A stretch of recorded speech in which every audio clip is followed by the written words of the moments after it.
नमस्कार, मैं दिनेश पाठक। आज करंट अफेयर से जुड़ी इस श्रृंखला की शुरुआत हो उससे पहले हम लोग जान लेते हैं कि आज का दिन क्यों बेहद खास है। आज राष्ट्रीय ऊर्जा संरक्षण दिवस, नेशनल एनर्जी कंजर्वेशन डे है। हर साल ये 14 दिसंबर को मनाया जाता है। ये दिवस विद्युत मंत्रालय के अंतर्गत ऊर्जा दक्षता और संरक्षण के महत्व के बारे में लोगों में जागरूकता फैलाने के उद्देश्य से मनाया जाता है। इस दिवस का आयोजन केंद्रीय ऊर्जा मंत्रालय के अधीन ऊर्जा दक्षता ब्यूरो के द्वारा वर्ष 1991 से किया जा रहा है। ऊर्जा दक्षता ब्यूरो की स्थापना संरक्षण अधिनियम 2001 के तहत की गई थी। यह एक वैधानिक संस्था है। ऊर्जा दक्षता ब्यूरो विद्युत के उचित उपयोग के लिए सरकार की सहायता करता है। इसके बाद अब हम करंट अफेयर्स में जिन विषयों के बारे में आपसे बात करने जा रहे हैं वे सभी के सभी प्रतियोगी छात्र छात्राओं के लिए बेहद महत्वपूर्ण हैं। क्या आपको पता है कि इस बार का फार्मूला 1 विश्व खिताब किसने जीता?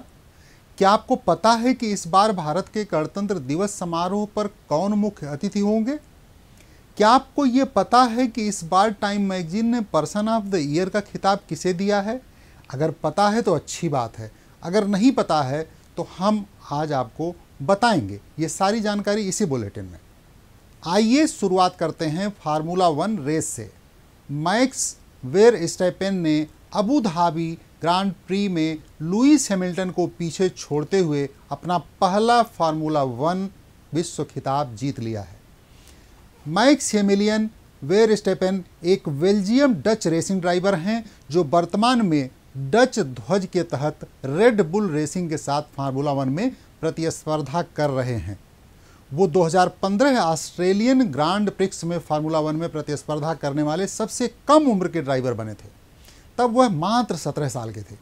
2021 अबू धाबी ग्रांड प्रिक्स में वो फार्मूला 1 चैंपियनशिप जीतने वाले पहले डच ड्राइवर बने। वो पूर्व में F1 ड्राइवर जोस वेरस्टैपेन के बेटे भी हैं। फार्मूला 1 अंतर्राष्ट्रीय ऑटो रेसिंग की सबसे बड़ी प्रतियोगिता है जो सिंगल सीटर फार्मूला रेसिंग कारों के लिए आयोजित की जाती है। अब बात कर लेते हैं टाइम मैगजीन के पर्सन ऑफ द ईयर खिताब की। इलेक्ट्रिक कार बनाने वाली कंपनी टेस्ला के सीईओ एलन मस्क को प्रतिष्ठित टाइम मैगजीन के पर्सन ऑफ द ईयर के तौर पर चुना गया है।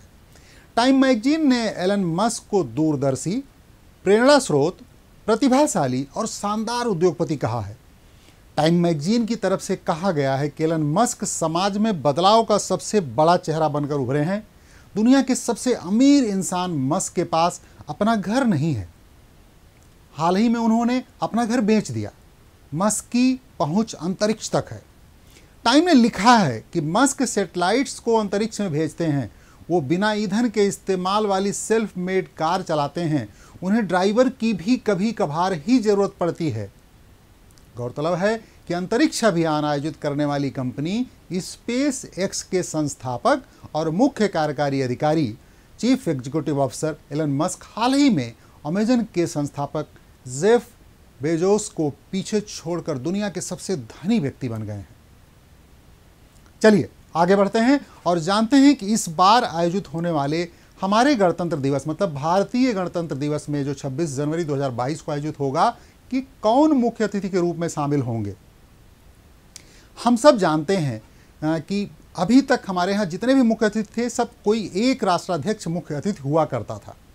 भारत ने गणतंत्र दिवस समारोह 2022 के लिए मुख्य अतिथि के रूप में इस बार 5 मध्य एशियाई देशों कजाकिस्तान, किर्गिस्तान, तुर्कमेनिस्तान, तजाकिस्तान और उज्बेकिस्तान को आमंत्रित किया है। यह पहली बार है जब सभी 5 मध्य एशियाई देशों के प्रतिनिधि गणतंत्र दिवस समारोह में हमारे अतिथि होंगे, भारत के अतिथि होंगे।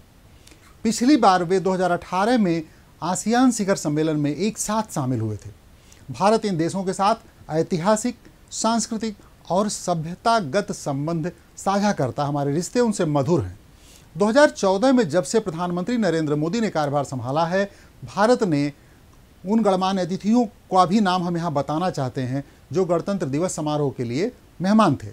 2015 में तत्कालीन अमेरिकी राष्ट्रपति बराक ओबामा, 16 में तत्कालीन फ्रांसीसी राष्ट्रपति फ्रेंकोइस होलांद, 2017 में यूएई के मोहम्मद बिन जायद अल नाहयान 2018 में, सभी 10 आसियान देश 2019 में दक्षिण अफ्रीका के सिरिल रामाफोसा।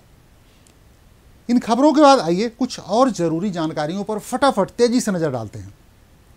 संसद ने उच्च न्यायालय और उच्चतम न्यायालय के न्यायाधीश वेतन और सेवा की शर्तें संशोधन विधेयक 2021 पारित कर दिया है। लोकसभा ने narcotics, drugs and psychotropic substances amendment bill 2021 पारित किया है। लोकपाल के अध्यक्ष न्यायमूर्ति पिनाकी चंद्र घोष ने शिकायतों के प्रबंधन के लिए डिजिटल प्लेटफॉर्म का उद्घाटन किया।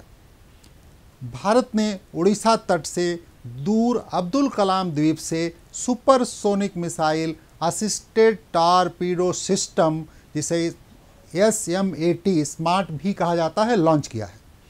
सामाजिक न्याय और अधिकारिता मंत्री डॉक्टर वीरेंद्र कुमार ने अनुसूचित जाति और अनुसूचित जनजाति पर अत्याचार के खिलाफ राष्ट्रीय हेल्पलाइन शुरू की। एलेजांद्रो सिमकास मारिन भारत में क्यूबा के नए राजदूत नियुक्त किए गए हैं। आज का करंट अफेयर्स का ये क्रम यहीं ख़त्म करते हैं। फिर कल मिलेंगे कुछ नई जानकारियों के साथ जो आपके जीवन में रोशनी बिखेरेगी। तब तक के लिए बहुत बहुत धन्यवाद, आभार, नमस्कार।